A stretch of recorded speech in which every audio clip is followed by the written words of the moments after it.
જય માતાજી, જય શ્રી કૃષ્ણ. તો આજ તો વિપુલભાઈ વાળાને ત્યાં મને એડિટિંગ કાયમ કરી દેશે તો થોડીક વહેલી આવી ગઈ, પણ ગઈ હતી ઢસા.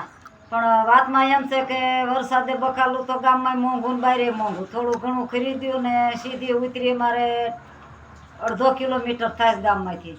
8 મહિનાથી આવું છું. પણ આજમાં એમાં એવું થયું કે તહેવાર બધાય વયા ગયા.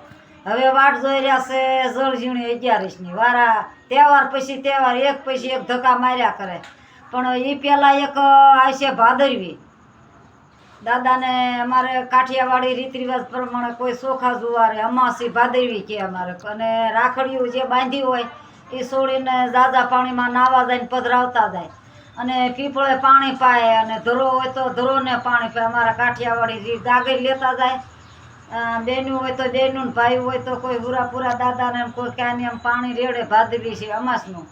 પછી ભાદરવી એમાં વાટ જોઈ રહે કોઈની જળઝીણી 11ની કે ઠાકર જળ જુવારા જાય જળ ઝીલવા જાજુ. પણ અમારા ગામડામાં તો તાંબાનો તાંસ લે, એમાં ભગવાનને પધરાવે અને એકાદ બીજી હિલોળા મરવે. જાજુ પાણી હોય તો અહીંયા તેટલું કાંઈ તળાવ કે મોટા છે નહીં. તો માતાજીનું વાયમાં નાવા જશે ને તો કદાચ હું વિડીયો એ બનાવીશ. ભગવાનને જળ ઝીલવા જાય એનો. પછી અમારે 2 ઠાકર છે ઠાકર 3, પણ 2 ઠાકર જ જળ ઝીલવા નીકળે છે. તો આખા ગામમાં એક દીમાં બધા ફેરવે. જો કોઈક ભાગશાળી હોય અને વરહ સારું થયું છે તો ઠાકર વાળા એટલે કોઈ ગામને 84 આપે, સાધુ બ્રાહ્મણ જમાડે, કોઈ દાન દક્ષિણા બેની દીકરીને તેડાવે. તો સરસ મજાનું આવા અમારા તહેવારો આવે કાઠિયાવાડી રીત રિવાજ પ્રમાણે. એટલે જય માતાજી, જય શ્રી કૃષ્ણ. અત્યારે બસ આટલું